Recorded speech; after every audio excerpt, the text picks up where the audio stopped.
नमस्ते विद्यार्थी मित्रांनो, डिप्लोमाच्या फोटोकॉपीचा जी प्रोसेस आहे ती आजपासून सुरू झालेली आहे.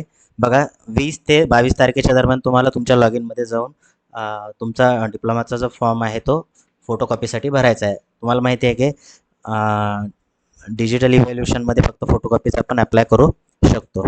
आता हे शेड्यूल या ठिकाणी पूर्ण आहे तुमच्यासमोर, त्याला पॉज करून तुम्ही बघू शकता. ठीक आहे. तर 3 दिवसामध्ये करायचं आहे, बट तुम्ही आज आणि उद्या 2 दिवसातच तुम्ही हे करा. त्यासाठी लिंक जी आहे डिस्क्रिप्शन बॉक्समध्ये दिलेली आहे, किंवा इथे PDF मध्ये पण आहे लिंक. मेल डायरेक्टली डिस्क्रिप्शन बॉक्समध्ये आहे किंवा मेसेजमध्ये आहे. त्या लिंकवरती तुम्ही क्लिक करा. ठीक आहे. क्लिक केल्यावर तुमच्यासमोर अशा प्रकारचा इंटरफेस ओपन होईल. या ठिकाणी तुम्हाला काय करायचं आहे, तुमचा एनरोलमेंट नंबर, सीट नंबर दोन्हीही टाकून व्हेरीफाय करायचे आहेत. व्हेरीफाय केल्यानंतर इथं तुम्हाला मोबाईल नंबर टाकायची टॅब ओपन होईल.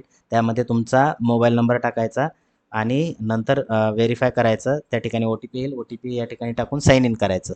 ठीक आहे. आता हे साइन इन केल्यानंतर अशा प्रकारचं इथे तुमची इन्फॉर्मेशन टाकून तुम्ही काय करायचं आहे, साइन इन करा. पूर्ण डिटेल टाकून साइन इन करायचं. साइन इन केलं की अशा प्रकारचा इंटरफेस ओपन होतो. या ठिकाणी अप्लाय फॉरच्या इथं फोटोकॉपी आहे, त्याच्यावरती क्लिक करायचं. ठीक आहे. क्लिक केलं की अशा प्रकारचा इंटरफेस येतो आणि या ठिकाणी फोटोकॉपीसाठी तुम्हाला ऑप्शन येतं अप्लाय फॉर फोटोकॉपी म्हणून. ठीक आहे. तर ज्या सब्जेक्टला तुम्हाला अप्लाय करायचं असेल त्याने इथे क्लिक करायचं. ठीक आहे. क्लिक केल्यानंतर तुम्हाला सबमिटचं ऑप्शन येतं या ठिकाणी अशा प्रकारचं, आणि इथे तुम्हाला OTP येईल तुमच्या ह्याच्यावर. तर OTP त्या ठिकाणी टाकायचं आहे. आता या ठिकाणी बघा फोटोकॉपीचं जे ऑप्शन आहे इथे तुम्हाला मॅक्झिमम 2 सब्जेक्ट या ठिकाणी फोटोकॉपीसाठी अप्लाय करता येतात, है ना. तर ज्या सब्जेक्टमध्ये तुम्हाला वाटत असेल की आपल्याला मार्क चांगले पडत होते, त्या ठिकाणी तुम्ही 2 सिलेक्ट करू शकता. मिनिमम 1 किंवा मॅक्झिमम एका सेमिस्टरचे 2 करू शकता तुम्ही सिलेक्ट. ठीक आहे.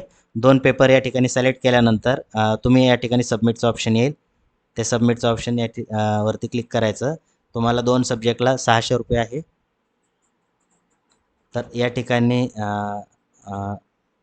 कॅप्चा ओपन होईल, त्याच्यावरती क्लिक करा आणि कन्फर्म करायचं आहे. ठीक आहे.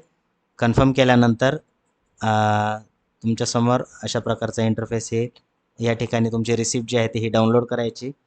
रिसिप्ट डाउनलोड करायची आणि याचं पेमेंट जे आहे ते तुम्हाला तुमच्या कॉलेजमध्ये जमा करायचं आहे. आता रिसिप्टवरती तुम्हाला ₹300 किंवा ₹600 जे आहे ते येईल, आहे ना. ही रिसिप्ट फक्त तुम्हाला डाउनलोड करून ठेवायची आहे आणि याचं पेमेंट जे आहे ते तुम्हाला कुठं करायचं आहे, तर तुमच्या कॉलेजमध्ये करायचं आहे. ठीक आहे. आय होप तुम्हाला समजलं असेल. अशा पद्धतीनं फोटोकॉपीसाठी तुम्ही अप्लाय करा. जेव्हा फोटोकॉपी येईल तर फोटोकॉपी आल्यानंतर ती व्हेरीफाय करून नंतर परत रिसबमिट करायची आहे. तर त्याची डेट जी आहे ते पण मी तुम्हाला सांगतो लगेच.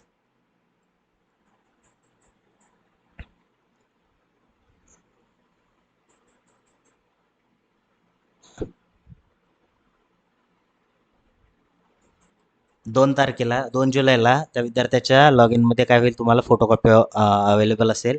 ती फोटोकॉपी तुम्ही प्रिंट काढायची आहे किंवा कॉलेजमधून घ्यायची तुमच्या, आणि ती तुमच्या सरांकडनं चेक करायची आणि परत तुमच्या लॉग इनमधून तुम्हाला जर रिअसेसमेंटसाठी करायचं असेल तर ते ऑप्शन तुम्हाला ओपन होईल.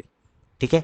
आणि त्याचा निकाल जो आहे तो ऑनलाईन पद्धतीनं लागणार आहे तुमचा 15 जुलैला. 15 जुलैला तुम्हाला मार्क वाढले की नाही याचा निकाल समजेल.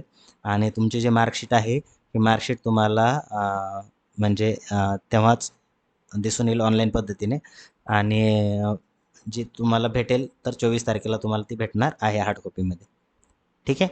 तर अशा पद्धतीनं याची प्रोसेस करायची आहे. जर तुम्ही डायरेक्ट सेकंड इयर इंजिनिअरिंगला ॲडमिशन घ्यायचं असेल तर तुम्ही लिंक डिस्क्रिप्शन बॉक्स मध्ये दिलेली आहे ग्रुपची, तर ग्रुप जॉईन करू शकता. भेटू आपण नेक्स्ट व्हिडिओमध्ये. थँक्यू.